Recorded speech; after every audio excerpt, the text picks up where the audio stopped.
Alright, good evening. You are just right on time for the State of the Nation. This is the 22nd day of April, the year 2025. Indeed, the day that we have much and more lined up for you, including the trip of President William Ruto's trip to China.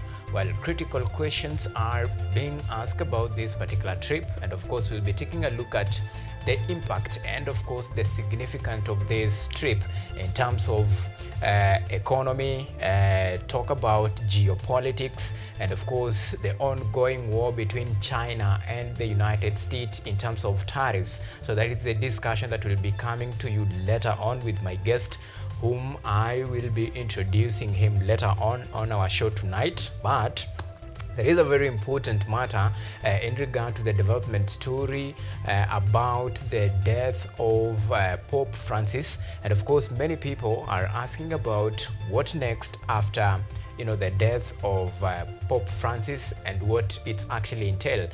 So tonight in our explainer, we want to take you through the journey in this is according to the doctrine of the Roman Catholic Church, where it stipulates process and procedure to be followed in regard to this. Now the church will begin a very normal process that we call the Roman Catholic Church begins a traditional rituals to mark the end of one papacy and lead to the start of the next. In this case, like in the death of Pope Francis, begins a sequence of events that include the confirmation of death in the pontiff home, then the transfer of the coffin to the St. Peter's Basilica for the public viewing, thereafter a funeral mass and a burial. Those are the steps to be followed, and this is important to note that the key figures and the three cardinals under the age of 80 decides when the Pope's body shall be taken into St. Peter's Basilica for the public to pay their final respect. Now, the cardinals are not allowed to make major decisions affecting the church or change its teachings until a new pope is chosen. Now, mourning rituals last 9 days, with the date of the funeral to be, or rather the funeral and of course the burial to be decided by the cardinal.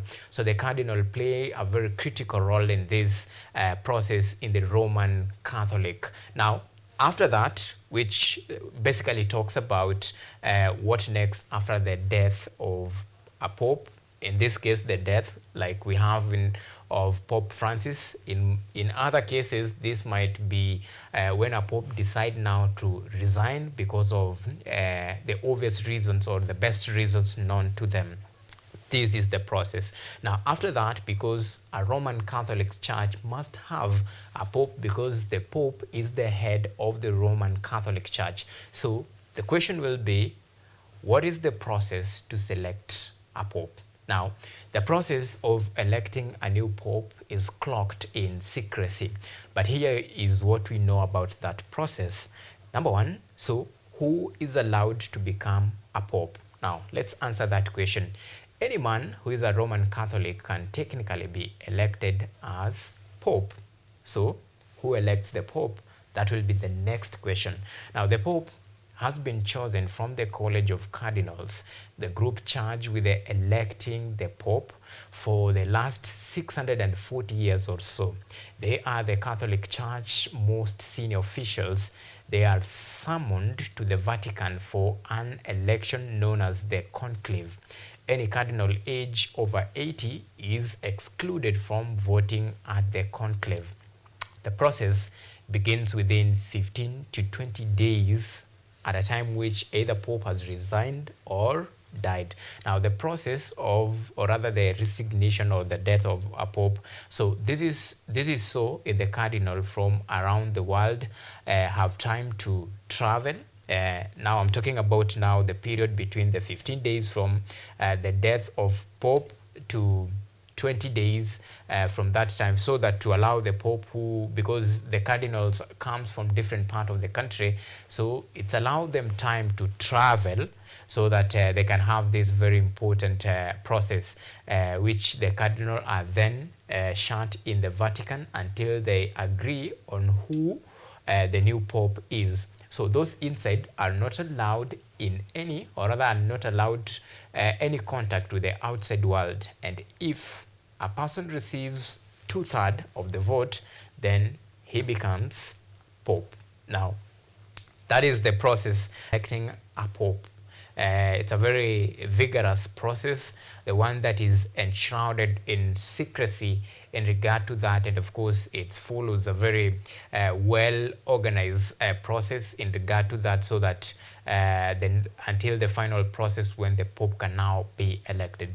Now, under this process, which is actually shrouded in secrecy, so who or how do we know who is elected as a Pope?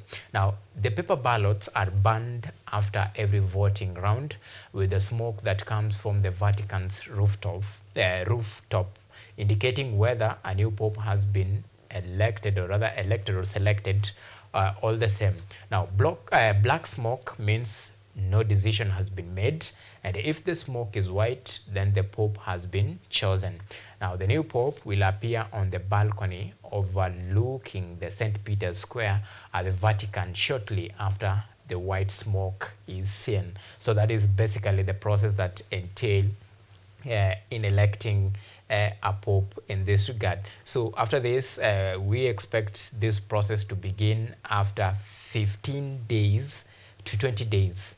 According to the Roman Catholic doctrine, the way the process is laid in regard to this very important process. So remember, what we are having right now is the normal within the 9 days of mourning. Then the Pope will be laid to rest on Saturday. From there, now this will pave a new way. The process of now electing a new Pope will take over from the deceased Pope, that is Pope Francis. So that is basically the most important thing that you need to know in regard to the